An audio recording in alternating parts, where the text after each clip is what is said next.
Yeah, Jamie, and really for decades, Arizona and Mexico have actually worked together to find unique ways to grow both their economies.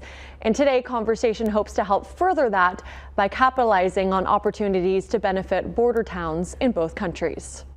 We share so much more than just a geographic boundary. So many aspects of our cross-border region are intertwined: our economy, border security and efficiency, water conservation, and supply chain management, to name a few.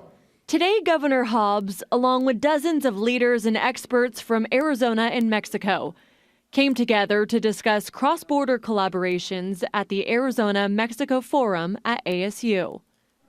It's an opportunity to exchange information, knowledge, and also is an opportunity to start developing partnerships to promote more understanding and development in the Arizona-Sonora border. Through ASU's School for Transborder Studies, partners sat down and raised awareness about possible challenges and opportunities for Arizona-Sonora border towns. There's been a constant presence in the development of the relationship between Arizona and Sonora, and it has promoted a lot of projects intended to facilitate cooperation and development in the region. Francisco Lara Valencia has been working on such projects and cross-border collaborations since 2004, focusing on water conservation and concerns at border towns. The cities along the U.S.-Mexico border are trying to promote economic growth, development, and water is an essential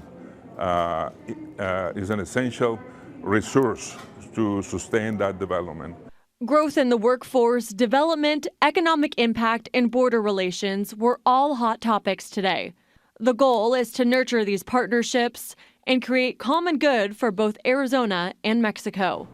Working together actually makes us better and closer to, achieving goals. We share a lot of problems. So the only way to start working in a long-term definite solution, for example, to issues like water and the border, is by creating bridges, by connecting the people on both sides, connecting the people that make decisions. And tonight's event does go until 5, so if you still want to drop in and listen to these conversations, you do have the opportunity to do so. And this is happening at the Thunderbird School of Global Management on First Street in Phoenix. So we are all interconnected. Michaela, Definitely. thank you. Thanks, Jamie.